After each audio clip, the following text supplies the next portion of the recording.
نحمده ونصلي ونسلم على رسوله الكريم اما بعد فاعوذ بالله من الشيطان الرجيم بسم الله الرحمن الرحيم ورفعنا لك ذكرك وقال تعالى لقد كان لكم في رسول الله اسوة حسنة صدق الله العظيم۔ ناظرین کرام، باب العلم انواریہ ایجوکیشنل سوسائٹی و جامعہ انواریہ کے زیر اہتمام المواہب اللدنیہ کا سلسلہ وار درس جاری و ساری ہے۔ اس سے پہلے کے گزشتہ درس میں مدینہ منورہ کے قبیلہ اوس اور خزرج کے قبیلوں کے سرداروں کے بیعت کرنے کے متعلق اور اسلام قبول کرنے کے متعلق تفصیلات پیش کیے گئے۔ اب اس میں اس کی مزید تفصیل بیان کی جا رہی ہے کہ جن لوگوں نے حضور علیہ الصلوۃ والسلام کے ہاتھ پر بیعت کی تو وہ لوگ مدینہ منورہ پھر واپس جا کر اپنے قبیلوں میں اسلام کا پیغام عام کرنے لگے۔ مصعب فی المدینہ وکتبت الاوس والخزرج الی النبی صلی اللہ علیہ وسلم ابعث لنا من یقرؤنا القرآن فبعث الیہم مصعب بن عمیر۔ قبیلہ اوس اور خزرج کے لوگ اللہ کے نبی علیہ الصلوۃ والسلام کو یہ خط لکھے، یہ کہا کہ ہمارے پاس آپ ان لوگوں کو بھیجیے، ایسے شخص کو جو ہم کو قرآن پڑھائے۔ تو اللہ کے رسول علیہ الصلوۃ والسلام ان کی طرف حضرت مصعب بن عمیر کو آپ نے روانہ فرمایا۔ وروى الدارقطني عن ابن عباس ان النبي صلى الله عليه وسلم كتب الى مصعب بن عمیر ان يجمع بهم الحديث وكانوا 40 رجلا۔ حضرت مصعب بن عمیر رضی اللہ تعالی عنہ کو مدینہ منورہ اللہ کے رسول علیہ الصلوۃ والسلام نے بھیجا، اور دارقطنی نے حضرت عبداللہ بن عباس رضی اللہ تعالیٰ عنہما سے روایت کیا ہے کہ نبی پاک علیہ الصلوۃ والسلام مصعب بن عمیر کو آپ نے یہ تحریر یہ لکھا خط اور حکم دیا کہ وہ ان کو جمعہ پڑھائیں، اور وہ 40 افراد تھے، یعنی مدینہ منورہ میں پہلا جمعہ حضرت مصعب بن عمیر نے قائم فرمایا۔ فاسلم علی ید مصعب بن عمیر خلق کثیر من الانصار واسلم فی جماعتهم سعد بن معاذ واسید بن حضیر واسلم باسلامہما جمیع بنی عبد الاشہل فی یوم واحد الرجال والنساء ولم يبق منهم احد الا اسلم حاشا الاسيرم وهو عمرو بن ثابت بن وقش فانه تاخر باسلامه الى يوم احد فاسلم واستشهد ولم يسجد لله سجدة واحدة واخبر رسول الله صلى الله عليه وسلم انه من اهل الجنة ولم يكن في عبد الاشهر منافق ولا منافقة بل كانوا كلهم حنفاء مخلصین رضی اللہ عنہم۔ حضرت مصعب بن عمیر رضی اللہ تعالیٰ عنہ کے ہاتھ پر بہت سارے انصاری اسلام قبول کیے، اور ان کی جماعت میں سعد بن معاذ، اسید بن حضیر رضی اللہ تعالیٰ عنہما نے بھی اسلام قبول کیا، اور ان دونوں کے اسلام لانے کی وجہ سے قبیلے بنی عبد الاشہل تمام کے تمام مسلمان ہو گئے فی یوم واحد، ایک ہی دن میں، اس قبیلے کے تمام مرد اور خواتین، اور ان میں سے کوئی بھی باقی نہیں رہا مگر وہ اسلام قبول کر لیا، تمام پورا قبیلے کا قبیلہ اسلام میں داخل ہو گیا سوائے اسیرم کے، اور وہ عمرو بن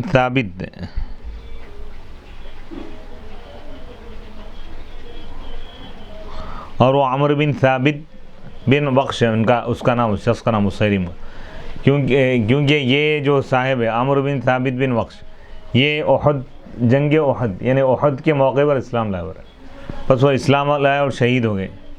ولم یسجد للہ سجدتاً، اور وہ اللہ کو ایک بھی سجدہ نہیں، یعنی ان کو نماز کا موقع وغیرہ نہیں ملا، کیونکہ اسلام قبول کیے اس کے بعد شہید ہو گئے، تو لہذا اسلام قبول کرنے کے بعد زیادہ وقت وہ اتنا وقت نہیں گزارے کہ جس میں وہ نماز ادا کر سکے، کوئی نماز کا وقت نہیں آیا۔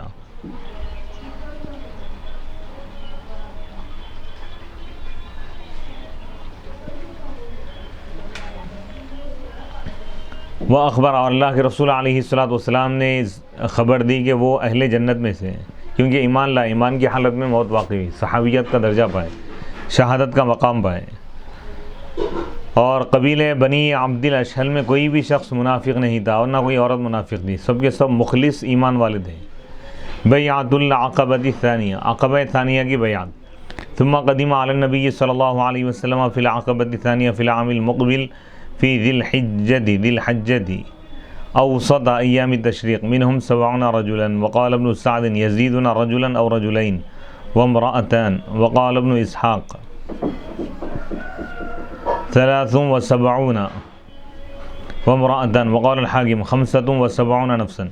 فكان أول من ضرب على يده الشريف عليه السلام براء بن معرور ويقال أبو الهيثم ويقال أسعد بن زرارة على أنهم يمنعونه مما يمنعون منه نساءهم وأبناءهم وعلى حرب الأحمر والأسود.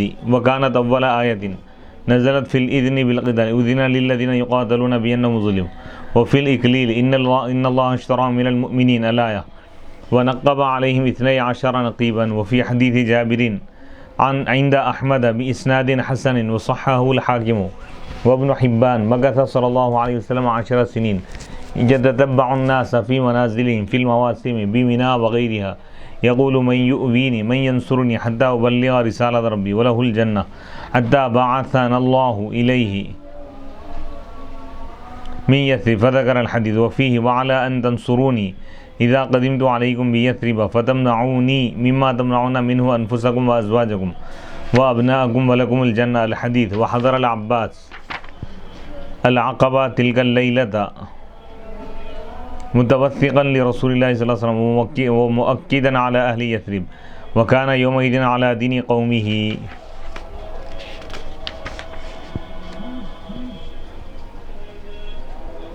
عقبہ ثانیہ کی بیعت. پھر نبی پاک علیہ الصلاۃ والسلام کے پاس عقبہ ثالثہ میں آئندہ سال ذی الحج کے مہینے میں ایام تشریق کے درمیانی حصے میں قبیلے اوس اور خزرج کے لوگوں میں سے 70 افراد آئے. اور ابن سعد نے کہا کہ یعنی اور بھی زائد بر 70 پر کچھ لوگ ایک آدمی کا اضافہ یعنی 71 یا 72 افراد تھے. اور ابن اسحاق نے کہا کہ 73 افراد تھے اور 2 عورتیں تھیں یعنی 73 مرد اور 2 عورتیں اسلام قبول کی. وقال الحاکم، حاکم نے کہا کہ 75 نفسا 75 افراد اسلام قبول کیے. فکان اول من ضرب علی یدہ الشریفہ، حضور علیہ الصلوۃ والسلام کے دست اقدس پر بیعت کرنے والے سب سے پہلی شخصیت حضرت براء بن معرور ہے. وہ یقال اور کہا جاتا ہے کہ ان کا نام ابو الہیثم ہے. اور اسعد بن زرارہ یہ نام بھی کہا گیا. بعض لوگوں نے کہا کہ براء بن معرور سب سے پہلے بیعت کی اور بعض لوگوں نے کہا کہ ابو الہیثم نے بیعت کی اور بعض نے کہا کہ اسعد بن زرارہ نے بیعت کی. اس بات پر بیعت کی ہے کہ وہ لوگ حضور علیہ الصلوۃ والسلام کی مدد کریں گے جیسا کہ وہ اپنی اولاد اور اپنی بیوی بچوں کی مدد کرتے ہیں، حضور کا ساتھ دیں گے.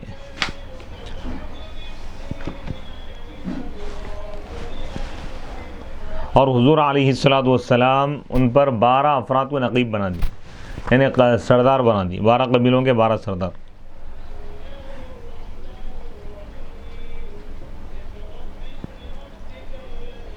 اور جابر کی حضرت جابر رضی اللہ تعالیٰ عنہ کی حدیث میں جس کو امام احمد بن حنبل نے سند حسن کے ساتھ روایت کیا ہے اور حاکم نے اس کو صحیح قرار دیا ہے اور ابن حبان نے بھی.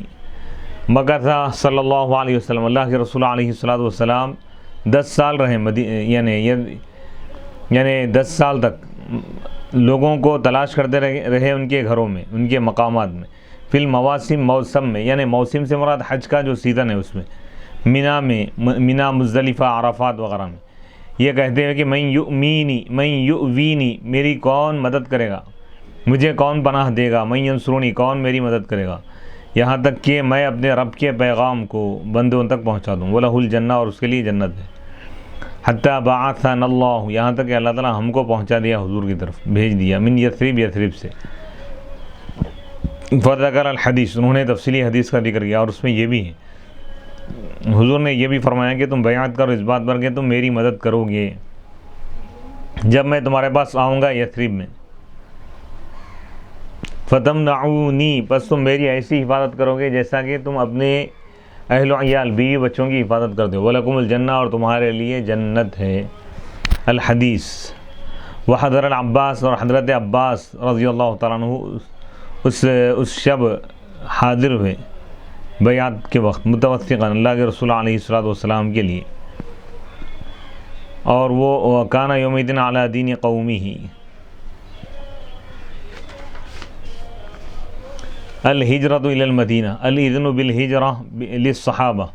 قال ابن اسحاق ولما تمت بیعت هؤلاء لرسول اللہ صلی اللہ علیہ وسلم لیلۃ العقبہ وكانت سرا عن كفار قریش امر رسول اللہ صلی اللہ علیہ وسلم من كان معه بالہجرۃ الی المدینہ وخرجوا ارسالا واقام بمکہ ينتظر ان يؤذن له في الخروج فكان اول من هاجر من مکہ الى المدینہ ابو سلمۃ بن عبد الاسد قبل بیعت العقبہ بسنۃ قدیم من الحبشۃ لمکہ فآذاه أهلها وبلغه إسلام من أسلم من الأنصار فخرج إليهم ثم عامر بن ربيعة وامرأته ليلى ثم عبد الله بن جحش ثم المسلمون أرسلا ثم عمر بن الخطاب وأخوه زيد وعياش بن أبي ربيعة في 20 راكبا فقدموا المدينة فنزلوا في العوالي ثم خرج عثمان بن عفان حتى لم يبقى معه صلی اللہ علیہ وسلم الا علی بن ابی طالب و ابو بکر کذا قالہ ابن اسحاق قال مغلطائی وفیہ نظر لما یأتی بعدہ وكان الصدیق کثیرا ما یستأذن رسول اللہ صلی اللہ علیہ وسلم فی الہجرۃ فیقول لا تعجل لعل اللہ ان یجعل لك صاحبا فیطمع ابو بکر ان یکون ہوا۔ ہجرت کا بیان ہے، یعنی اللہ کے رسول علیہ الصلوۃ والسلام اور صحابہ کرام اللہ کے حکم پر اپنے وطن مکہ معظمہ کو چھوڑ کر مدینہ منورہ چلے گئے اسلام کے خاطر۔ مکے میں ان کے ذاتی مکانات تھے، ان کی جائیداد تھی، دولت تھی، گھر دار، سب چیزیں چھوڑ دی اسلام کے خاطر اللہ کے حکم پر، اور اپنے وطن کو چھوڑ کر مدینہ منورہ چلے گئے۔ مدینہ منورہ بالکل ان کے لیے نیا مقام تھا، یعنی اسلام کے خاطر انہوں نے یہ قربانی پیش کی، اللہ اس کے رسول کی رضا کے لیے انہوں نے ہجرت کی۔ الہجرۃ الی المدینہ الاذن بالہجرۃ للصحابہ، یعنی صحابہ کرام کے لیے ہجرت کی اجازت۔ قال ابن اسحاق، ابن اسحاق نے کہا کہ جب ان لوگوں کی بیعت مکمل ہوگی، یعنی قبیلہ اوس قبیلہ خزرج کے سردار بیعت کیے، وعدہ کیے مدد کا، اور اسلام قبول کر لیے، اور اللہ کے رسول علیہ الصلوۃ والسلام کے ہاتھ پر بیعت کیے، اور یہ جو ہے یہ بیعت قریش کے کافروں سے چھپ کر کی گئی تھی۔ اللہ کے رسول علیہ الصلوۃ والسلام ان لوگوں کو حکم فرمائے جو آپ کے ساتھ تھے، کیا حکم فرمایا؟ بالہجرۃ الی المدینہ، مدینہ منورہ کی طرف ہجرت کرنے کا آپ نے حکم فرمایا۔ فخرجوا ارسالا، تو سب نکلے ارسالا، جماعت در جماعت، ایک کے بعد دوسری جماعت مکے سے مدینہ روانہ ہونا شروع ہو گئے، جانا شروع کر دی۔ واقام بمکہ، اور اللہ کے رسول علیہ الصلوۃ والسلام مکہ معظمہ میں رہے، انتظار کرتے ہوئے کہ حضور کو اجازت ملے نکلنے کی۔ فکان اول من ہاجر، بس مکے سے مدینہ کی طرف سب سے پہلے ہجرت کرنے والے حضرت ابو سلمہ بن عبد الاسد قبل بیعت العقبہ، عقبہ کی بیعت سے 1 سال پہلے۔ قدیمہ من الحبشہ، یہ حبشہ سے آئے تھے مکے کے لیے، تو مکے والے ان کو تکلیف پہنچائے۔ وبلغہ اسلام من اسلم من الانصار، اور ان کو یہ بات معلوم ہوئی کہ جو اسلام قبول کیا انصار میں سے، ان کا اسلام قبول کرنا ان کو معلوم ہوا، تو فخرج الیہم، تو یہ ان کی طرف روانہ ہو گئے، چلے گئے۔ ثم پھر عامر بن ربیعہ اور ان کے اہلیہ لیلہ، یہ دونوں ہجرت کی۔ پھر عبداللہ بن جحش بیعت کی۔ پھر مسلمان جماعتوں کی شکل میں ہجرت کی۔ پھر حضرت عمر بن خطاب رضی اللہ تعالیٰ عنہ ہجرت کی، اور ان کے بھائی حضرت زید بن خطاب بھی ہجرت کی، اور عیاش بن ابی ربیعہ یہ بھی ہجرت کی۔ فی 20 راکبا، 20 سواروں کے ساتھ۔ فقدموا المدینہ، بس وہ مدینہ منورہ میں داخل ہو گئے۔ فنزلوا فی العوالی، عوالی کا جو علاقہ ہے، پہاڑی علاقہ، اونچائی پہ جو ہے، وہ وہاں پر وہ لوگ پڑاؤ ڈال دی، وہاں رکے۔ ثم خرج عثمان، پھر حضرت سیدنا عثمان بن عفان رضی اللہ تعالیٰ عنہ ہجرت کے لیے روانہ ہو گئے، یہاں تک کہ اللہ کے رسول علیہ الصلوۃ والسلام کے ساتھ کوئی باقی نہیں رہے سوائے مولا کائنات حضرت علی بن ابی طالب کرم اللہ وجہہ الکریم کے، اور حضرت سیدنا ابو بکر صدیق رضی اللہ تعالیٰ عنہ کے۔ ان دونوں کے سوا کوئی بھی آپ کے ساتھ باقی نہیں تھے مکے میں، سب ہجرت کر چکے تھے۔ اسی طرح اس بات کو بیان کیا ہے ابن اسحاق نے۔ وکانت صدیق، اور حضرت سیدنا ابو بکر صدیق رضی اللہ تعالیٰ عنہ اکثر اللہ کے رسول علیہ الصلاۃ والسلام سے اجازت طلب فرماتے تھے ہجرت کے لیے. تو اللہ کے رسول فرماتے کہ جلدی مت کرو تم، ہو سکتا ہے کہ اللہ تعالیٰ تمہارے لیے کوئی ایک ساتھی کو اللہ تعالیٰ منتخب فرما دے. اکیلے سفر مت کرو، تمہارے ساتھ کوئی اور ساتھی بھی ہوں گے. تو حضرت ابو بکر صدیق رضی اللہ تعالیٰ عنہ یہ امید کرتے تھے، خواہش کرتے تھے کہ ان یکون ہوا، وہ ساتھی خود حضور ہو، یعنی حضور کے ساتھ ہجرت کرنے کی آپ کو خواہش تھی. چنانچہ اللہ تعالیٰ نے یہ موقع آپ کو عطا فرمایا. شورا قریش ثم اجتمع قریش ومعهم ابلیس فی صورت شیخ نجدی فی دار الندوہ دار قصی بن کلاب وکانت قریش لا تقضی امرا الا فیها یتشاورون فیما یصنعون فی امرہ علیہ الصلاۃ والسلام فاجتمع رأیهم على قتله وتفرقوا على ذلك فإن قیل لما تمثل الشیطان فی صورت نجدی فالجواب لأنهم قالوا كما ذكره بعض أهل السير لا يدخلن معكم في المشاورة أحد من أهل تهامة لأن هواهم مع محمد فلذلك تمثل في صورة نجدي.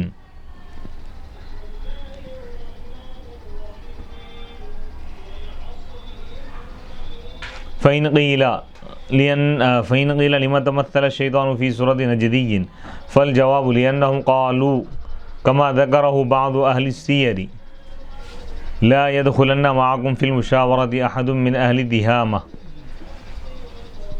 لأن هواهم مع محمد فلذلك تمثل في صورة نجدي. انتہا.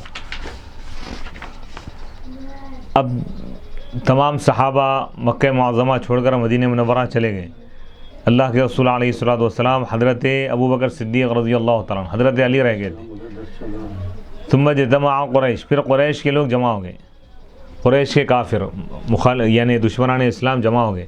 ان کے ساتھ ابلیس بھی تھا. ہو رہا ہے نجدی شیخ کی صورت میں تھا. انہوں نے دار الندوہ، ندوہ میں بیٹھ کر یہ لوگ سازش کیے تھے قصی بن کلاب کے گھر میں. وکانت قریش کسی چیز کا فیصلہ نہیں کرتے تھے مگر اسی میں. یتشاورون، وہ لوگ آپس میں مشورہ کر رہے تھے. فیما، اس چیز کے بارے میں کہ وہ ما یصنعون، جو کرنے والے حضور علیہ الصلوۃ والسلام کے معاملے میں.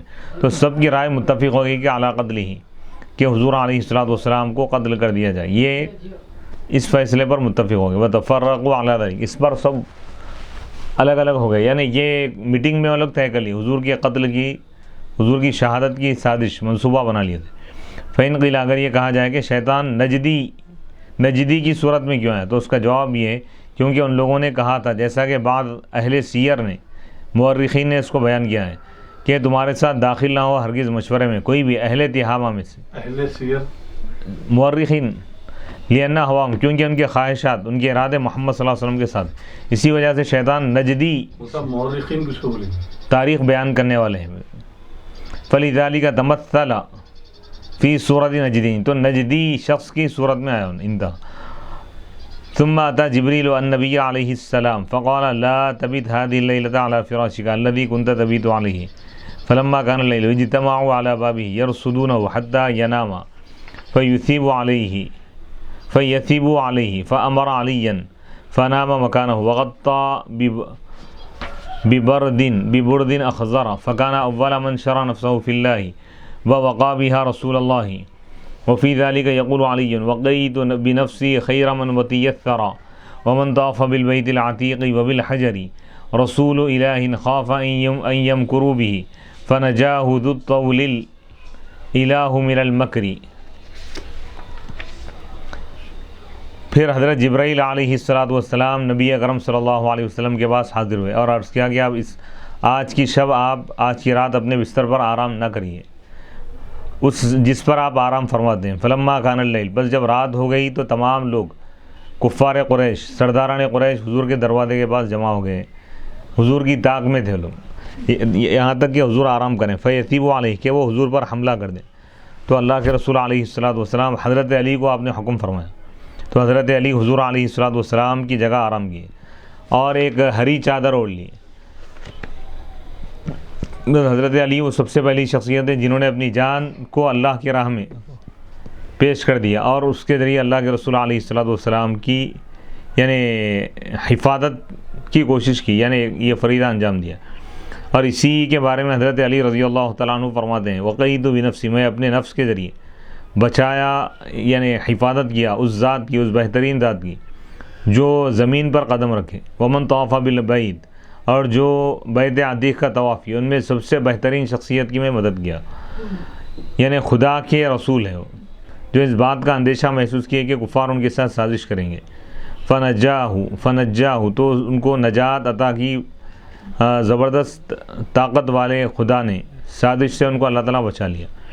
المشرکون حول بیتہ صلی اللہ علیہ وسلم ثم خرج صلی اللہ علیہ وسلم وقد اخذ اللہ علی ابصارهم فلم يره احد منهم ونثر على رؤوسهم كلهم ترابا كان في يده وهو يتلو قوله تعالى ياسين الى قوله تعالى فاغشيناهم فهم لا يبصرون ثم انصرف علیہ السلام حيث اراد۔ پھر اللہ کے رسول علیہ الصلوۃ والسلام روانہ ہوئے، یعنی کفار گھر گھیرے ہوئے، آپ کے گھر کے اطراف ٹھہرے ہوئے ہیں، اور اللہ کے رسول علیہ الصلوۃ والسلام ان کے سامنے سے آپ روانہ ہو گئے۔ وقد اخذ اللہ، جبکہ اللہ تعالیٰ ان کی نگاہوں کو اللہ تعالیٰ نابینا کر دیا تھا، اللہ تعالیٰ ان میں سے کسی شخص نے آپ کو نہیں دیکھا، اور آپ ان کے سروں پر آپ مٹی ڈال دیے جو آپ کے ہاتھ میں تھی، جبکہ آپ تلاوت فرما رہے تھے سورہ یاسین کی۔ یاسین سے فاغشیناہم فہم لا یبصرون تک آپ تلاوت فرمائیں، ہم نے ان کو اندھا کر دیا بس وہ نہیں دیکھتے۔ پھر اللہ کے رسول علیہ الصلوۃ والسلام روانہ ہو گئے، چلے گئے اس مقام پر جہاں کا ارادہ کی۔ فاتاہم آتٍ ممن لم یکن معہم، تو ان کے پاس ایک آنے والا شخص آیا جو ان لوگوں کے ساتھ نہیں تھا۔ اس نے کہا کہ تم یہاں کیا انتظار کر رہے ہو؟ ان لوگوں نے کہا کہ محمد صلی اللہ علیہ وسلم کا۔ قال، انہوں نے کہا کہ قد خیبکم اللہ، اللہ تم کو ناکام بنا دیا۔ قد واللہ خرج محمد، تمہارے سامنے سے محمد روانہ ہو چکے ہیں، نکل چکے ہیں۔ ثم ما ترک منکم رجلا الا وقد وضع على رأسه ترابا وانطلق لحاجته افما ترون ما بكم فوضع كل رجل يده على رأسه فإذا عليه تراب۔ پھر محمد صلی اللہ علیہ وسلم نے تم میں سے کسی شخص کو نہیں چھوڑا مگر اس کے سر پر انہوں نے مٹی رکھ دی، اور وہ اپنے کام کے لیے نکل پڑے۔ کیا تم نہیں دیکھتے کہ تمہارے ساتھ کیا ہوا ہے؟ بس ہر ایک شخص اپنا ہاتھ اپنے سر پر رکھا تو وہ کیا دیکھتا ہے کہ مٹی ہے۔ وفی روایت ابی حاتم مما صححہ الحاکم من حدیث ابن عباس فما اصاب رجلا منهم حصاد الا قتل یوم بدر کافرا۔ ابو حاتم کی روایت میں ہے کہ اس کو حاکم نے بھی صحیح قرار دیا، حضرت عبداللہ بن عباس کی حدیث ہے کہ ان کافروں میں سے جس شخص کو بھی کوئی یعنی مٹی وغیرہ لگی، جس کافر کو بھی مٹی لگی وہ جنگ بدر کے دن قتل کیا گیا کفر کی حالت میں۔ وفی هذه نزل قوله تعالی وَإِذْ، اسی بارے میں، اسی واقعے کے بارے میں اللہ تعالیٰ کا قول، یہ آیت نازل ہوئی۔ وَإِذْ يَمْكُرُ بِكَ الَّذِينَ كَفَرُوا لِيُثْبِتُوكَ أَوْ يَقْتُلُوكَ أَوْ يُخْرِجُوكَ وَيَمْكُرُونَ وَيَمْكُرُ اللَّهُ وَاللَّهُ خَيْرُ الْمَاكِرِينَ۔ سورہ انفال کی آیت ہے، آیت نمبر 30۔ یاد کیجئے اس وقت کو جب آپ کے بارے میں سازش کر رہے تھے کافر، لِيُثْبِتُوكَ، کہ وہ آپ کو قید کر دیں یا آپ کو قتل کر دیں یا آپ کو مکے سے نکال دیں۔ وَيَمْكُرُونَ، وہ سازش کر رہے تھے، اور اللہ تعالیٰ بھی تدبیر فرما رہا تھا، اور اللہ تعالیٰ بہترین تدبیر کرنے والا ہے۔ وہ آپ کو ختم کرنے کی سازش کر رہے تھے اور اللہ آپ کو بچانے کی تدبیر فرما رہا تھا۔ الحکمت من ہجرتہ علیہ الصلوۃ والسلام، نبی پاک علیہ الصلوۃ والسلام کی ہجرت کی حکمت کیا ہے؟ ہجرت کیوں فرمایا؟ ثم اذن اللہ تعالی لنبیہ صلی اللہ علیہ وسلم فی الہجرہ، پھر اللہ تعالیٰ اپنے نبی محمد عربی صلی اللہ علیہ وسلم کو ہجرت کی اجازت عطا فرمایا۔ قال ابن عباس، حضرت سیدنا عبداللہ بن عباس رضی اللہ تعالیٰ عنہ فرماتے ہیں اللہ تعالیٰ کے اس قول میں اجازت دی گئی کیا ہے؟ وَقُلْ رَبِّ أَدْخِلْنِي مُدْخَلَ صِدْقٍ وَأَخْرِجْنِي مُخْرَجَ صِدْقٍ وَاجْعَلْ لِي مِن لَّدُنْكَ سُلْطَانًا نَصِيرًا۔ سورۃ الاسراء، سورہ بنی اسرائیل، آیت نمبر 80۔ اے رسول اللہ فرما دیجئے ربی ادخلنی، اے میرے رب تو مجھے داخل فرما، مدخل صدق، سچائی کے ساتھ، یعنی مدینہ منورہ میں داخل فرما سچائی کے ساتھ، وَأَخْرِجْنِي مُخْرَجَ صِدْقٍ، اور تو مجھے مکے سے نکال دے سچائی کے ساتھ، وَاجْعَلْ لِي مِن لَّدُنْكَ سُلْطَانًا نَصِيرًا، اور تو میرے لیے اپنی جانب سے ایک ایسی دلیل مجھ کو عطا فرما جو میری مددگار ہو، مجھے ایک رہنما عطا فرما، تو میری مدد فرما، مجھے میری تقویت فرما۔ فَإِن قُلْتَ مَا الْحِكْمَةُ فِي هِجْرَتِهِ عَلَيْهِ الصَّلَاةُ وَالسَّلَامُ إِلَى الْمَدِينَةِ وَإِقَامَتِهِ بِهَا إِلَىٰ أَنْ انتقل إِلَىٰ رَبِّهِ عَزَّ وَجَلَّ، اگر تم یہ کہو گے کہ کیا حکمت ہے اللہ کے رسول علیہ الصلوۃ والسلام کی ہجرت میں، یعنی حضور جو ہجرت فرمائے مدینہ منورہ کی طرف، اور مدینہ میں آپ اپنے وصال تک وہاں جو جلوہ کر رہے قیام کیے، اس کی وجہ کیا ہے؟ اجیب بأن حکمت اللہ تعالی قد اقتضت انہ علیہ الصلاۃ والسلام تتشرف به الاشیاء لا انہ یتشرف بها قیام کیا فلو بقی علیہ الصلاۃ والسلام فی مکہ الی انتقالہ الی ربہ لکان یتوہم انہ قد تشرف بمکہ اذ ان شرفها قد سبق بالخلیل واسماعیل فاراد اللہ تعالی ان یظہر شرفہ علیہ السلام فأمره بالهجرة إلى المدينة فلما هاجر إليها تشرفت به حتى وقع الإجماع على أن أفضل البقاع الموضع الذي ضم أعضاؤه الكريمة صلوات الله وسلامه عليه. اللہ تعالیٰ کی حکمت اس بات کا تقاضا کی یہ چاہی کہ انہ علیہ السلام کہ حضور علیہ السلام کی وجہ سے چیزوں کو برکت اور عظمت ملے. چیزوں کی وجہ سے، مقامات کی وجہ سے، اشیاء کی وجہ سے حضور کی عظمت نہیں ہے، حضور کی وجہ سے اشیاء کی عظمت ہے. اگر حضور علیہ السلام اپنے انتقال تک مکے میں ہی رہتے تو یہ بات یہ سمجھا جاتا، لوگ یہ سمجھتے کہ مکے کی وجہ سے آپ کو عظمت ملی، کیونکہ مکے کی عظمت حضرت ابراہیم خلیل اللہ، حضرت اسماعیل ذبیح اللہ کی وجہ سے تھی. فاراد اللہ، تو اللہ تعالیٰ نے یہ چاہا کہ حضور کی عظمت کو ظاہر کرے تو آپ کو مدینہ کی طرف ہجرت کا حکم دیا اللہ تعالیٰ. فلاں جب مدینہ منورہ کی طرف آپ ہجرت فرمائیں تو مدینہ عظمت والا ہو گیا حضور کی وجہ سے. حتیٰ وقع، یہاں تک کہ امت کا اجماع اتفاق اس بات پر ہو گیا کہ تمام مقامات میں سب سے افضل ترین مقام وہ ہے جو اللہ کے رسول علیہ السلام کے جسد اقدس کو یعنی چوم رہا ہے، یعنی حضور کی قبر کا جو مقام ہے، مزار پاک، روضہ اطہر، وہ جو مٹی ہے وہ تمام کائنات میں سب سے افضل مقام ہے. حضور کی وجہ سے اس جگہ کو فضیلت ملی. تحدید یوم الہجرہ، ہجرت کے دن کا تعین مقرر کیا جانا. وذکر الحاکم، حاکم نے ذکر کیا ہے کہ انہ خروجہ علیہ السلام کہ نبی پاک علیہ السلام کا مدینہ کے لیے نکلنا، روانہ ہونا بیعت عقبہ کے 3 مہینے کے بعد ہوا. جو مدینہ کے لوگوں سے آپ جو بیعت لیے تھے اس کے 3 مہینے کے بعد آپ ہجرت فرمائیں. وجزم ابن اسحاق نے یقینی طور پر یہ بات کہی کہ حضور علیہ السلام ربیع الاول کے پہلی تاریخ یعنی فرسٹ ربیع الاول کو آپ روانہ ہوئے، نکلے. فعلی ھذا، اس بنیاد پر یکون یہ معاملہ ہوگا بیعت کے 2 مہینے کے بعد، 2 مہینے چند دن کے بعد. اسی طرح اموی نے مغازی میں ابن اسحاق سے روایت بیان کی، انہوں نے کہا حضور علیہ السلام کا مکے سے نکلنا بیعت عقبہ کے 2 مہینے اور چند راتوں کے بعد ہوا ہے. قال وخرج لی ہلال ربیع الاول، حضور علیہ السلام ربیع الاول کا چاند دیکھ کر نکلے اور مدینہ منورہ پہنچے 12 ربیع الاول کو. قال فی فتح الباری، فتح الباری میں علامہ ابن حجر نے فرمایا وعلی ھذا خرج یوم الخمیس، اسی بنیاد پر یہ بات کہی جائے گی کہ حضور علیہ السلام ہجرت کے لیے سفر فرمائے جمعرات کے دن. حاکم نے کہا تواترت الاخبار وان خروجہ علیہ السلام کانا یوم الاثنین، کہ یہ یعنی واقعات اور حدیثیں مسلسل اس بارے میں آئی ہے کہ حضور علیہ السلام پیر کے دن نکلے سفر پہ، سفر مدینہ کے لیے. ودخولہ المدینہ، اور مدینہ میں جو داخل ہوئے وہ بھی پیر کا دن تھا. الا ان محمد بن موسیٰ الخارزمی قال انہ خرج من مکہ یوم الخمیس، محمد بن موسیٰ نے کہا کہ حضور مکے سے نکلے جمعرات کے دن. ویجمع بینہما، ان دونوں روایتوں کو جمع اس طرح کیا جائے گا بأن خروجہ من مکہ کانا یوم الخمیس وخروجہ من الغار کانا لیلۃ الاثنین، کہ حضور کا مکے سے روانہ ہونا، نکلنا یہ جمعرات کے دن تھا، اور غار سے آپ کا نکلنا یہ پیر کی شب میں تھا. لأنہ وقام فی، کیونکہ حضور وہاں رہے 3 راتیں، جمعہ اور ہفتے کی رات اور اتوار کی رات. وخرج اثناء لیلۃ الاثنین، پیر کی رات کے دوران درمیان آپ نکلے وہاں سے. وکانت مدت مقامہ بمکہ من حین نبوہ الی ذلک الوقت 12 سنۃ ویدل علیہ قول صرما، اور حضور علیہ السلام کے قیام رہنے کی مدت مکے میں نبوت کے وقت سے اس وقت تک، ہجرت تک 10 سال پہ چند سال بھر، یعنی 13 سال تک آپ مکے میں رہے نبوت کے اعلان کے بعد. فی بیت ابی بکر وامرہ جبریل علیہ السلام ان یستصحب ابا بکر واخبر علیہ السلام علیا بمخرجہ وامرہ ان یتخلف بعدہ حتى يؤدي عنه الودائع التي كانت عنده للناس.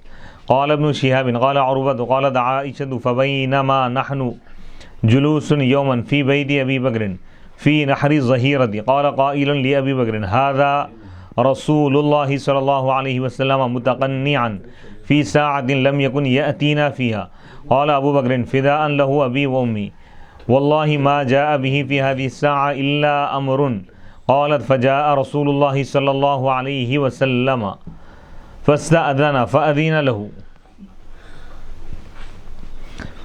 فدخل فقال عليه الصلاة والسلام لأبي بكر أخرج من عندك فقال أبو بكر إنما هم أهلك بأبي أنت وأمي يا رسول. قال السهيلي وذلك أن عائشة قد كان أبوها أنكحها منه صلى الله عليه وسلم قبل ذلك فقال صلى الله عليه وسلم إنه قد أذن لي في الخروج فقال أبو بكر الصحبة بأبي أنت وأمي يا رسول الله. قال نعم. قال صلى الله فقال أبو بكر فخذ بأبي أنت وأمي يا رسول الله إحدى راحلتي هاتين. قال رسول الله صلى الله عليه وسلم بل بالثمن الراحلة بالثمن فإن قلت لما لم يقبلها إلا بالثمن وقد أنفق عليه أبو بكر من ماله ما هو أكثر من هذا فقبل.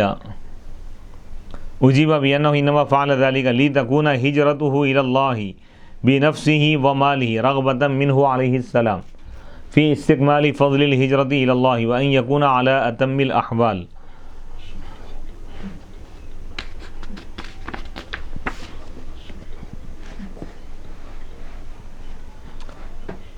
وَأَمَرَهُ جبریل حضرت جبرائیل علیہ السلام نے اللہ کے رسول کو یہ حکم دیا کہ ان یستضحبا اللہ کے رسول کو اللہ کا یہ حکم سنایا کہ اللہ کے رسول ہجرت کے سفر میں حضرت سیدنا ابو بکر صدیق رضی اللہ تعالیٰ عنہ کو ساتھ رکھیں. وَأَخْبَرَ علیہ السلام اور اللہ کے رسول علیہ السلام حضرت علی رضی اللہ تعالیٰ عنہ کو آپ نے خبر دی بمخرجہ ہجرت کے بارے میں اور آپ نے ان کو حکم فرمایا کہ وہ ان کے بعد مکے میں رہیں یہاں تک کہ حضور کی طرف سے ان امانتوں کو لوٹا دیں جو حضور کے پاس ہے لوگوں کی. قال ابن شہاب ابن شہاب نے کہا قال عروہ نے کہا حضرت عائشہ صدیقہ رضی اللہ تعالیٰ عنہ نے فرمایا فبینما اس درمیان کے ہم بیٹھے ہوئے تھے ایک دن حضرت ابو بکر صدیق رضی اللہ تعالیٰ عنہ کے گھر میں ظہر کے وقت. قال قائل ایک کہنے والے نے حضرت ابو بکر صدیق رضی اللہ تعالیٰ عنہ سے کہا ھذا رسول اللہ یہ اللہ کے رسول علیہ السلام ہے متقنعا یعنی چہرہ ڈھانک کیا ہے ایک ایسی گھڑی میں ایسے وقت میں جس میں حضور ہمارے پاس نہیں آتے تھے. تو حضرت ابو بکر صدیق رضی اللہ تعالیٰ عنہ نے کہا میرے ماں باپ حضور پر قربان واللہ اللہ کی قسم اس وقت حضور نہیں آئے مگر کسی ایک اہم کام کی وجہ سے کوئی ایک اہم کام ہی آپ کو یہاں لایا ہے. حضرت عائشہ رضی اللہ تعالیٰ عنہ فرماتی ہے کہ اللہ کے رسول علیہ السلام تشریف لائے اجازت طلب کی بس آپ کو اجازت دی گئی تو آپ گھر میں داخل ہوئے. تو اللہ کے رسول علیہ السلام نے حضرت ابو بکر صدیق سے فرمایا کہ اخرج من عندک تمہارے پاس جو لوگ ہیں ان کو یہاں سے نکال دو ہٹا دو. حضرت ابو بکر صدیق رضی اللہ تعالیٰ عنہ نے کہا کہ یا رسول اللہ یہاں تو صرف آپ کے اہل ہیں آپ کے گھر والے ہیں یعنی حضرت عائشہ صدیقہ رضی اللہ تعالیٰ عنہ ہی تھی. پھر کہا کہ میرے ماں باپ پر قربان. قال سہیلی نے کہا کہ اس کی وجہ یہ ہے کہ حضرت عائشہ رضی اللہ تعالیٰ عنہ کا نکاح حضرت ابو بکر صدیق رضی اللہ تعالیٰ عنہ نے اللہ کے رسول علیہ السلام کے ساتھ نکاح کر دیا تھا قبل ذالک اس سے پہلے ہی. تو اللہ کے رسول علیہ السلام نے فرمایا کہ مجھ کو مکے سے نکلنے کی اجازت مل گئی ہجرت کی. تو حضرت ابو بکر صدیق نے کہا کہ الصحبہ یعنی کیا مجھے ساتھ رہنے کی اجازت ملی ہے یا رسول اللہ. تو آپ نے فرمایا ہاں. حضرت عائشہ کے نکاح سے پہلے کا واقعہ ہے نکاح ہو چکا تھا نکاح ہو گیا تھا. فقال ابو بکر تو حضرت ابو بکر صدیق رضی اللہ تعالیٰ عنہ نے کہا کہ یا رسول اللہ آپ ان دو سواریوں میں سے ایک سواری آپ اختیار فرما لیجیے. تو اللہ کے رسول علیہ السلام نے فرمایا کہ نہیں بل بالثمن بلکہ میں قیمت دے کر اونٹنی خریدوں گا. اب یہاں پہ سوال یہ پیدا ہوتا ہے کہ حضرت ابو بکر صدیق رضی اللہ تعالیٰ عنہ اونٹ کا تحفہ دیے تھے لیکن حضور تحفہ قبول نہیں فرمایا کہ میں اس کی قیمت ادا کروں گا اور اس پر ہجرت کروں گا اس اونٹنی پر سفر کرتے. تو اس کی وجہ کیا ہے کہ حضور علیہ السلام تحفہ قبول نہیں فرمایا ہجرت کے لیے اونٹ خریدے پیسے دے کے. اس کی وجہ کیا ہے فَإِن قُلْتَ اگر تم کہو گے لما لم يقبلها حضور اس اونٹنی کو کیوں قبول نہیں فرمائے بغیر قیمت کے جبکہ حضرت ابو بکر صدیق رضی اللہ تعالیٰ عنہ اپنے مال میں سے حضور پر خرچ کیے بہت سارا مال حضور قبول فرمائے تھے اس سے پہلے. تو اس کا جواب یہ دیا گیا کہ حضور یہ اس لیے کیے تاکہ آپ کی ہجرت اللہ کی طرف ہو اپنے نفس سے اور اپنے مال کے ذریعے جان اور اپنی جان اور اپنا مال اللہ کی راہ میں پیش کرنا ہے. عبادت میں کسی اور سے تعاون نہیں لینا، بولے خالص جو اللہ کے لیے عبادت جو کی جا رہی ہے اس میں کسی سے مدد نہیں لینا. یہ اجیبا لینا جائز نہیں ہے یا پسند نہیں کیا گیا؟ یعنی ایسی جو عبادت یعنی فرض عین ہے، یعنی ہر انسان کو جو وہ عبادت کرنا چاہیے تو اس میں کسی اور سے تعاون نہیں لینا چاہیے. جیسے کوئی حج کو جانے کا ارادہ کیا لیکن کسی اور سے پیسے لے رہا ہوں ٹکٹ کے پیسے، ایسا نہیں، اپنا پیسہ خرچ کر کے جانا ہے. رغبت من حضور علیہ الصلوۃ والسلام کی خواہش، رغبت یہ تھی کہ ہجرت کی فضیلت کو آپ مکمل کریں، وہ یعنی مکمل اور کامل ہجرت ہو. ذات النطاقین قالت عائشہ فجهزناهما احسن الجهاز وصنعنا لهما سفرة من جراب فقطعت اسماء بنت ابي بکر قطعة من نطاقها فربطت بها على فم الجراب فبذلك سميت بذات النطاقین. ام المؤمنین حضرت عائشہ رضی اللہ تعالیٰ عنہ فرماتی ہے کہ ہم ان دونوں کے لیے ساز و سامان تیار کیے، ان دونوں کے لیے ایک دسترخوان بھی تیار کیے چمڑے کا.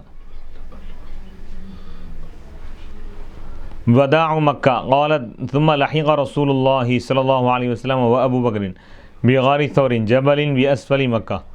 ام المؤمنین حضرت عائشہ رضی اللہ تعالیٰ عنہ فرماتی ہے کہ پھر اللہ کے رسول علیہ الصلوۃ والسلام حضرت ابو بکر صدیق رضی اللہ تعالیٰ عنہ غار میں چلے گئے، غار ثور میں، مکے کے نچلے حصے میں برے ڈاؤن میں ایک پہاڑ ہے. وکان من قوله صلی اللہ علیہ وسلم حین خرج من مکہ لما وقف علی الحزورہ ونظر الى البیت فقال واللہ انک لا احب ارض اللہ الی وانک لا احب ارض اللہ الی اللہ ولولا ان اہلک اخرجونی منک ما خرجت وهذا من اصح ما يحتج به في تفضيل مکہ علی المدینہ.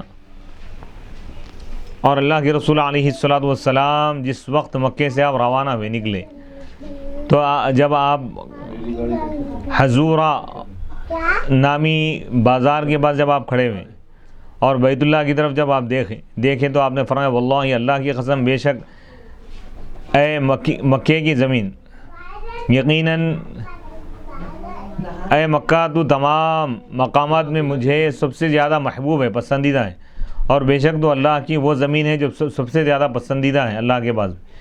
اور اگر تیرے اندر رہنے والے یعنی مکے میں رہنے والے لوگ اگر مجھ کو یہاں سے نہیں نکالتے تو میں نہیں نکلتا، یعنی اللہ کا اگر حکم نہ ہوتا تو میں مکہ نہیں چھوڑتا تھا. اس میں مکے کی فضیلت معلوم ہوتی ہے.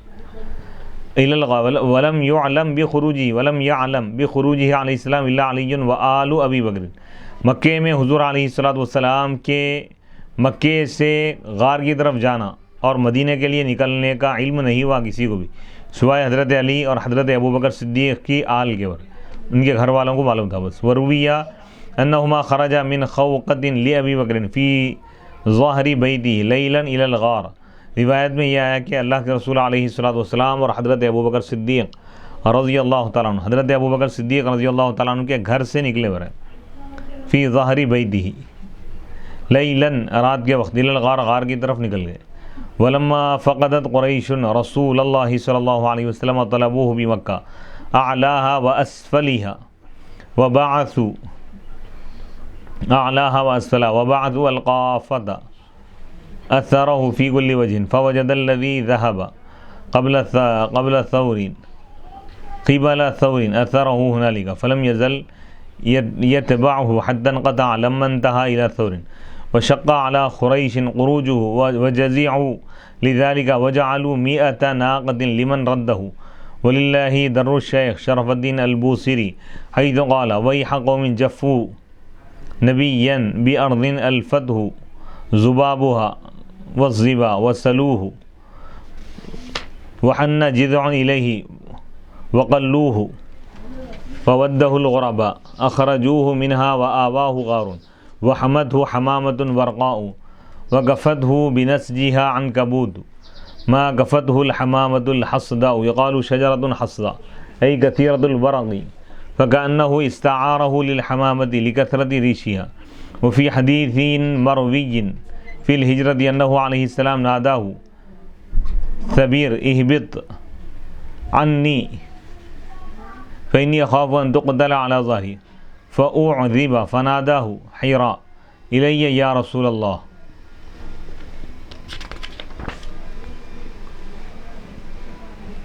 قریش کے لوگ جب اللہ کے رسول علیہ الصلوۃ والسلام کو نہیں پائے، یعنی جب صبح ہوئی، صبح کے وقت جب دیکھے وہ لوگ، تو حضور علیہ الصلوۃ والسلام اپنے دولت قدے میں موجود نہیں ہیں، حضور اپنے گھر میں موجود نہیں ہیں، تو لوگ حضور کو تلاش کرنے لگے مکے میں، مکے کے تمام علاقوں میں، تمام محلوں میں تلاش کرنے لگے. وبعث القافہ، قافیہ یعنی قافہ، اہل قیافہ کو، جو قدم کے نشان دیکھ کر خاندان اور حسب و نسب کو پہچان دی، ایسے لوگوں کو حضور کے پیچھے روانہ کر دی. تلاش کرو کہ کسی راستے میں اگر ان کے قدم کے نشانات اگر مل جائے تو کدھر گئے معلوم تو ہوگا اس سے. اس مقصد کے لیے وہ لوگ اہل قیافہ کو روانہ کر دی.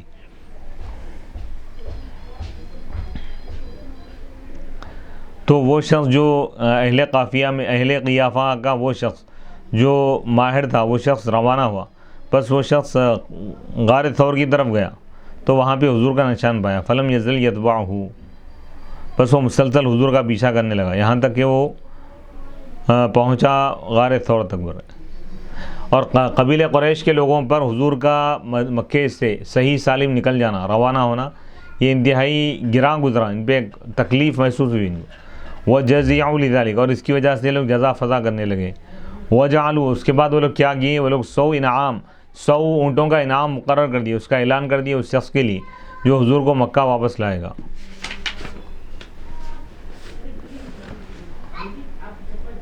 عند باب الغار. وذكر قاسم بن ثابت في الدلائل أن رسول الله صلى الله عليه وسلم لما دخل الغار وأبو بكر معه أنبت الله على بابه الراء. قال قاسم وهي شجرة معروفة وهي أم غيلان. وعن أبي حنيفة تكون مثل قامة الإنسان لها خيطان وزهر أبيض تحشى به المخاض فيكون كالريش لخفته ولينه لأنه كالقطن فحجبت عن الغار أعين الكفار.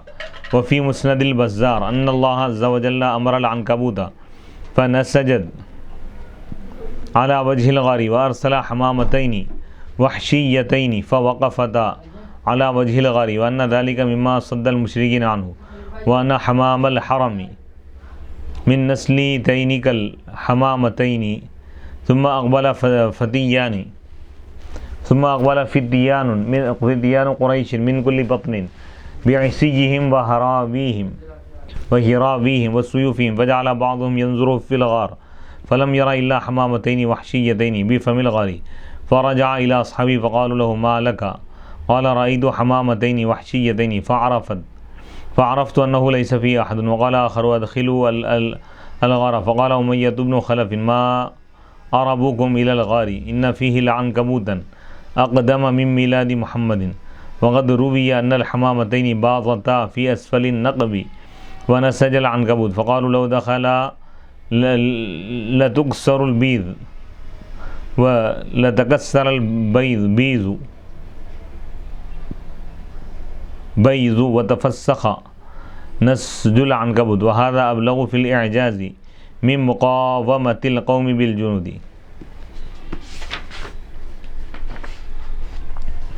قاسم بن ثابت نے دلائل النبوہ میں، یا ان کی کتاب جو الدلائل ہیں، اس میں انہوں نے ذکر کیا ہے کہ اللہ کے رسول علیہ الصلوۃ والسلام جب غار میں داخل ہوئے اور اللہ کے رسول علیہ الصلوۃ والسلام کے ساتھ حضرت سیدنا ابو بکر صدیق رضی اللہ تعالیٰ عنہ غار میں داخل ہوئے تو اللہ تعالیٰ اس غار کے دروازے پر اللہ تعالیٰ گھاس اگا دیا. اللہ تعالیٰ راء ایک درخت اگا دیا. قاسم کہتے ہیں کہ مشہور درخت ہے یہ، اور انسان کے ہائٹ کی طرح اس کی ہائٹ ہوتی ہے. اور وہ جو درخت تھا غار سے کافروں کی آنکھوں کو محجوب کر دیا، یعنی کافروں کو کوئی چیز نظر نہیں آئی. مسند بزار میں یہ ہے کہ اللہ سبحانہ و تعالیٰ عنکبوت یعنی مکڑی کو حکم دیا، مکڑی غار کے منہ پر دہانے پر جالا بندی، اور اللہ تعالیٰ 2 فاختوں کو اللہ تعالیٰ بھیجا، جو جنگلی فاختوں کو.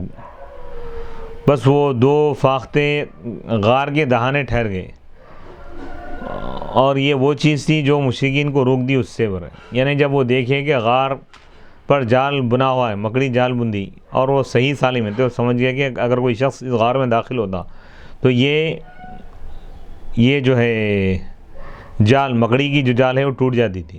اور یہاں پر انڈے ہیں، یعنی فاختہ اسی جگہ انڈے دیتا ہے جہاں پہ کوئی انسان موجود نہ ہو، کوئی بھی چیز اگر کوئی چیز موجود ہو وہاں پر دوسری، تو وہ انڈے نہیں دیتے ہو، تو اس کے انڈوں کا یہاں پر ہونا اس بات کی دلیل ہے کہ یہاں پہ کوئی موجود نہیں ہے، تو وہ لوگ واپس چلے گئے۔ ثم اقبل، پھر قریش کے چند نوجوان آئے ہر قبیلے سے، اپنے لاٹھیاں اور اپنے ڈنڈے لے کر اور تلواریں، ان میں سے بعض دیکھنے لگے غار میں، بس وہ لوگ نہیں دیکھے مگر صرف 2 فاختوں کو دیکھے جو غار کے دہانے پر ہیں۔ فرجع الی اصحابی، تو وہ اپنے ساتھیوں کے بعد لوٹ کر ان سے کہنے لگے ما لک، تم کو کیا ہو گیا ہے؟ فرجع، تو جو لوگ آئے وہاں پر اور دیکھ کر واپس اپنے ساتھیوں کے پاس گئے، فقالوا له، تو ان لوگوں نے اس سے پوچھا کہ تم کو کیا ہو گیا، تو تم کیا دیکھ کے آئے، کیا کر گیا؟ تو اس نے کہا کہ میں 2 فاختوں کو دیکھ کے آیا، فعرفت، میں جان لیا کہ وہاں پر غار میں کوئی بھی نہیں ہے۔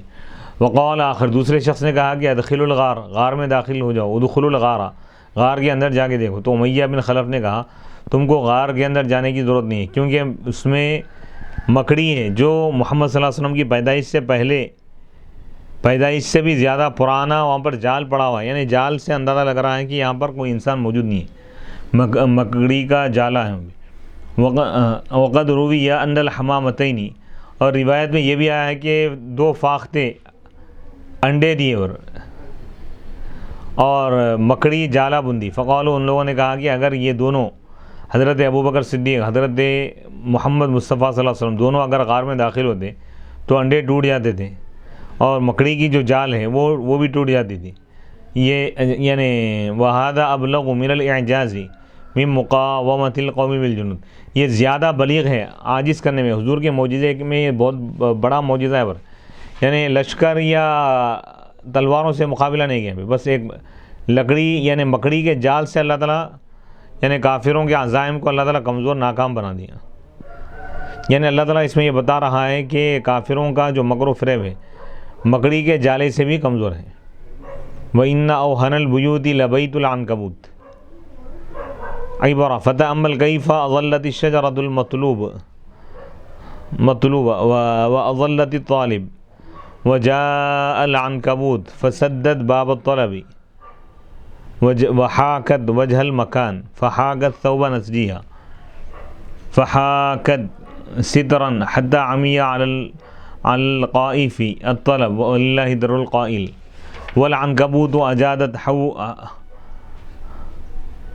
حوك حلتها فما تخالوا خلال النسج من خلل ولقد حصل للعنكبوت الشرف بذلك وما أحسن قول ابن النقيب ودود القز إن سجد حريرا يجمل لبسه في كل شيء فإن العنكبوت أجل منها بما نسجد على رأس النبي وروي أنه صلى الله عليه وسلم قال اللهم أعمي أبصارهم فعميت عن دخولي وجعلوا يضربون يمينا وشمالا حول الغار وهذا يشير إليه قول صاحب البردة أقسمت بالقمر المنشق إن له من قلبه نسبة مبرورة القسم وما حوى الغار من خير ومن كرم وكل طرف من الكفار عنه عمي فالصدق في الغار والصديق لم يرما وهم يقولون ما بالغار من أرم ظن الحمام وظن العنكبوت على خير البرية لم تنسج ولم تحمي وقاية الله أغنت عن مضاعفة من الدروع وعن عالم من الأطم أي عموا عما في الغار مع خلق الله ذلك فيهم لأنهم ظنوا أن الحمام لا يحوم حوله صلى الله عليه وسلم وأن العنكبوت لا تنسج عليه لما جرت العادة أن هذين الحيوانين متوحشان لا يألفان معمورا فمهما أحس بالإنسان فر منه وما علموا أن الله تعالى يسخر ما شاء من خلقه لمن شاء من عباده وأن وقاية عبده بما شاء تغني عبده عن التحصن بمضاعفة من الدروع وعن التحصن بالعالي من الأتم وهي الحصون فلله در البوصيري شاعرا وما أحسن قوله في قصيدته اللامية حيث قال وغيرة حين أضحى الغار وهو به كمثل قلبي معمور ومأهول كأنما المصطفى فيه وصاحبه الصديق ليثان قد آواهما غيل وجل الغار نسج العنكبوت نسج العنكبوت على وهن فيه وهن فيا حبذا نسج وتجليل عناية ظل كيد المشركين بها وما مكائدهم إلا الأضاليل إذ ينظرون وهم لا يبصرونهما كأن أبصارهم من زيغها حولوا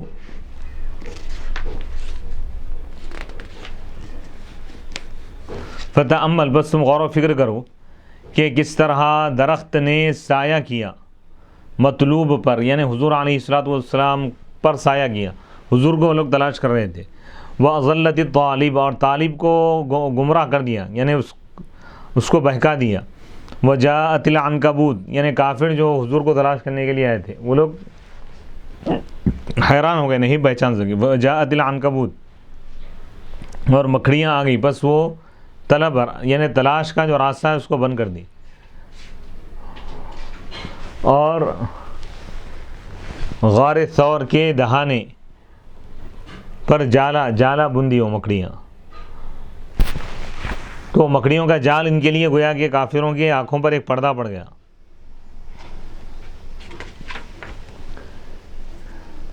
برویہ روایت میں یہ بھی آیا کہ آپ علیہ الصلوۃ والسلام نے دعا کی، اللہ کی بارگاہ میں کہا کہ اے پروردگار ان کافروں کی نگاہوں کو اللہ اندھا کر دے ان کو. تو ان کی نگاہیں اندھی ہو گئی غار میں داخل ہونے سے. غار تک چلے گئے لیکن غار کے اندر داخل نہیں ہوئے. وجعلوا، اور وہ دائیں بائیں جانب، یعنی غار کے دائیں جانب بائیں جانب گھومنے لگے، پھرنے لگے. وہذا، اور اسی کی طرف اشارہ کر رہا امام بوصیری رحمۃ اللہ علیہ، صاحب قصیدہ بردہ کے یہ اشعار. اقسمت، میں قسم کھایا، بالقمر، اس چاند کی جو ٹکڑے ہو گیا. ان لو، بے شک اس چاند کے لیے حضور کے دل سے اس کو ایک تعلق ہے، میں سچی قسم کھا کے کہہ رہا ہوں. اور غار نے جو کچھ گھیر لیا یعنی جمع کر لیا، من خیرن، پیکر خیر کو، نیکیوں کے پیکر کو، خوبیوں کے، عبادتوں کے، اطاعتوں کے، خیر اور خوبی اور محاسن اور کمالات کے پیکر نبی پاک علیہ الصلوۃ والسلام کی ذات کو غار نے اپنے اندر یعنی جمع کر لیا. اور کرم کو حضرت ابوبکر صدیق رضی اللہ تعالیٰ عنہ کو اس نے جمع کر لیا. اور کافروں کی ہر نگاہ ان سے اندھی تھی. فالصدق، بس سچائی غار میں تھی، یعنی حضور علیہ الصلوۃ والسلام سچائی ہے. اور سچائی کو ماننے والے صدیق اکبر بھی وہیں تھے، غار میں تھے. لم یریما، وہ دونوں وہاں سے نہیں ہٹے، جبکہ وہ لوگ یہ کہہ رہے تھے کہ غار میں کوئی بھی نہیں ہے. ظن الحمام وظن العنکبوت علی خیر البریۃ لم تنسج ولم تحمی، ان لوگوں نے کبوتر کو کبوتر سمجھا اور عنکبوت مکڑی کے بارے میں گمان کیا کہ علی خیر البریۃ، خیر البریہ مخلوق میں بہترین ذات، بہترین مخلوق پر وہ جالا نہیں بنی. یعنی مطلب جالا جب یہاں پر ہے تو یہاں محمد عربی یہاں پہ نہیں ہے. وقایت اللہ اغنت عن مضاعفۃ، اللہ کی حفاظت، اللہ کی مدد نے بے نیاز کر دیا، اللہ کے بچانے نے بے نیاز کر دیا بہت سارے یعنی زرع جنگی لباس سے اور بلند و بالے ٹیلوں سے اور قلعوں سے. اللہ تعالیٰ کی مدد نے بے نیاز کر دی. یعنی حفاظت کے لیے حضور کو قلعے میں جانے کی ضرورت نہیں پڑی، فوج کی، لشکر کی، سپاہیوں کی ضرورت نہیں پڑی. اللہ تعالیٰ مکڑی اور کبوتر کے ذریعے حفاظت فرمائے. عمو، یعنی وہ کافر اندھے بن گئے اس چیز سے جو غار کے اندر ہے. مع خلق اللہ، حالانکہ اللہ تعالیٰ اس چیز کو پیدا کیا تھا اس کے اندر نگاہیں، لیکن پھر بھی نہیں دیکھ سک رہے تھے لوگ. لأنہم ظنوا، کیونکہ وہ لوگ یہ سمجھے کہ کبوتر لا یحم، نہیں منڈلاتا ہے حضور کی اطراف، یعنی کوئی انسان اگر ہو تو وہاں پہ کبوتر نہیں رہتا. اور مکڑی جالا نہیں بنیں گی ان پر، کیونکہ عرب میں یہ عادت جاری تھی کہ یہ دو جانور یہ جنگلی ہوتے ہیں، یہ آبادی میں نہیں رہتے ہی، یعنی مکڑی اور کبوتر. فمہما احسا، پس جب کبھی یہ دو جانور، یہ دو پرندے کسی انسان کو محسوس کرتے ہیں، انسان کی موجودگی کو، تو اس جگہ سے بھاگتے ہیں وہ. تو یہاں پر کبوتر بھی ہے، مکڑی بھی ہے، اس کا مطلب یہ ہے کہ یہاں پہ کوئی انسان موجود نہیں ہے. وما علیم، اور وہ یہ نہیں جانے کہ اللہ تعالیٰ اپنی مخلوق میں سے جو چاہے مخلوق کو مسخر کرتا ہے، جس کے لیے چاہے یعنی تابع کر دیتا ہے. وَأَنَّ وِقَایَةَ عَبْدِهِ، اور اللہ کا اپنے بندے کو بچانا یہ اس چیز کے ذریعے جو وہ چاہتا ہے. دگنی یہ بے نیاز کرتا ہے بندے کو قلعے میں محفوظ ہونے سے. یعنی کیا مطلب؟ کوئی جنگی لباس پہننے کی ضرورت نہیں ہے، کوئی حفاظتی لباس پہننے کی ضرورت نہیں ہے. اللہ تعالیٰ بچانا چاہے تو کہیں بھی بچائے گا اللہ تعالیٰ. وہی الحسن فللہ در البوصیری شاعر، امام بوصیری رحمۃ اللہ علیہ کے کیا ہی بہترین اشعار ہیں جو اوپر گزرے ہیں. یعنی اللہ تعالیٰ بغیر کسی ساز و سامان کے، حفاظتی جو چیزیں ہیں دنیا میں، اس کے بغیر حضور کی حفاظت کیا. اللہ تعالیٰ نے بتا دیا کہ برے کافروں کی سازش حضور کو مٹانے کے لیے وہ لوگ جتنی تدبیریں کر رہے ہیں، مکڑی کے جال کے برابر بھی نہیں ہو. مکڑی کے ایک جال سے بھی کمزور ہے. کوئی فوج یا فرشتوں کو نازل کرنے کی ضرورت نہیں پڑے گی. اللہ اکبر. مکڑی کے ذریعے اللہ تعالیٰ اتنا کافروں کو شکست دے دیا. اللہ تعالیٰ لشکروں کو اگر نازل کریں تو اس وقت تو اور بہت بڑی بات ہو جائے گی. تو یعنی حضور علیہ الصلوۃ والسلام کی اللہ تعالیٰ کس طرح حفاظت کیا یہ بتا رہا ہے اللہ تعالیٰ. فی الغار وفی الصحیح عن انس قال ابو بکر، حضرت ابو بکر صدیق رضی اللہ تعالیٰ عنہ نے کہا یا رسول اللہ لو ان احدہم، اگر ان میں سے کوئی شخص دیکھ لے گا الی قدمیہ، قدموں کی طرف، یعنی نیچے جھک کے اگر دیکھے گا وہ تو وہ ہم کو دیکھ لے گا. تو اللہ کے رسول علیہ الصلوۃ والسلام نے ارشاد فرمایا ما ظنک، تمہارا کیا گمان ہے ان دو افراد کے بارے میں جس کا تیسرا اللہ ہے. اللہ ہمارے ساتھ ہے. یعنی بالکل قریب پہنچ گئے تھے لوگ لیکن دیکھ نہیں سکے.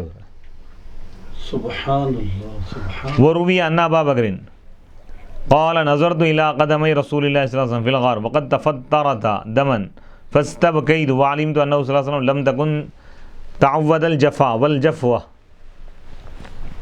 روایتوں میں یہ بھی آیا کہ حضرت ابو بکر صدیق رضی اللہ تعالیٰ عنہ نے کہا کہ میں اللہ کے رسول علیہ الصلوۃ والسلام کے قدم کو دیکھا، قدم مبارک غار میں، جبکہ وہ دو قدم بھی پھٹ چکے تھے، خون بہہ رہا تھا.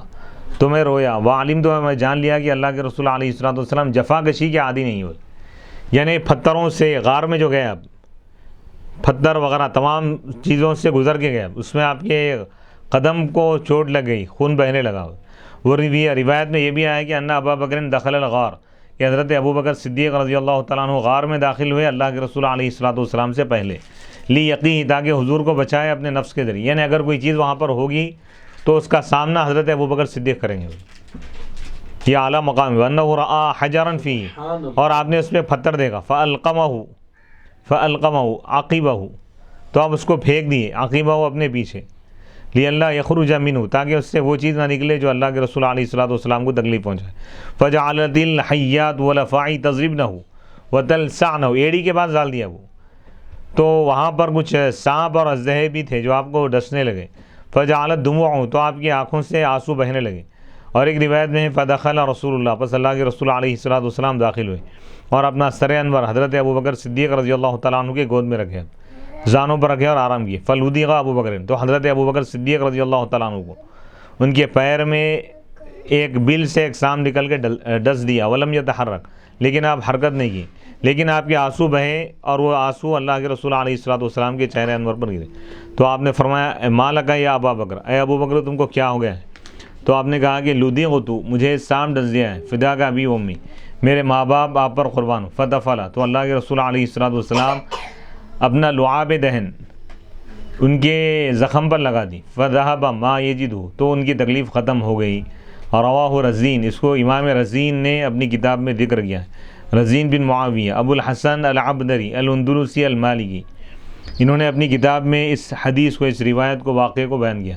وروی ایضا ان ابا بکر لما رأى القافہ اشتد حزنه على رسول اللہ صلی اللہ علیہ وسلم وقال ان قتلت انا فانما انا رجل واحد وان قتلت انت هلكت الامه. فعندها قال له رسول اللہ صلی اللہ علیہ وسلم لا تحزن ان اللہ معنا، یعنی بالمعونة والنصر. فانزل اللہ سکینۃ وہی امنۃ تسکن عندها القلوب على ابی بکر لانها كان منزعجا وأيده، یعنی النبی صلی اللہ علیہ وسلم بجنود لم تروها من الملائکہ لیحرسوه فی الغار او لیصرفوا وجوہ الکفار وابصارهم عن رؤیتہ.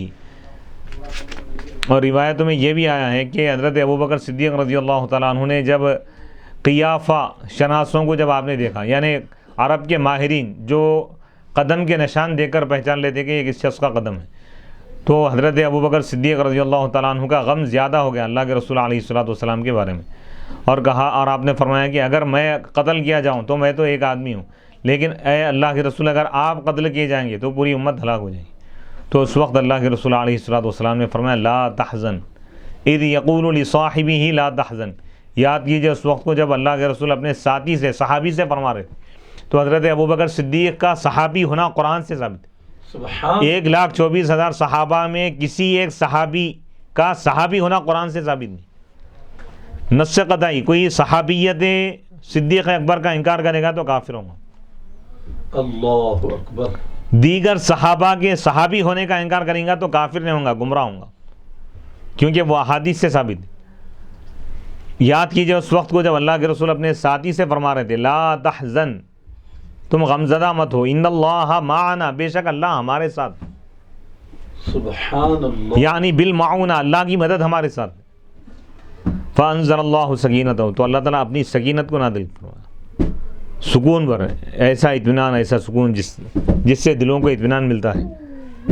اعلیٰ ابی بکر، حضرت ابوبکر صدیق رضی اللہ تعالیٰ عنہ پہ اللہ تعالیٰ سکینت کو نازل فرمایا، کیونکہ آپ بے چین تھے اور حضور کی مدد کیا اللہ تعالیٰ ایسے لشکروں کے ذریعے جس کو تم نے نہیں دیکھا.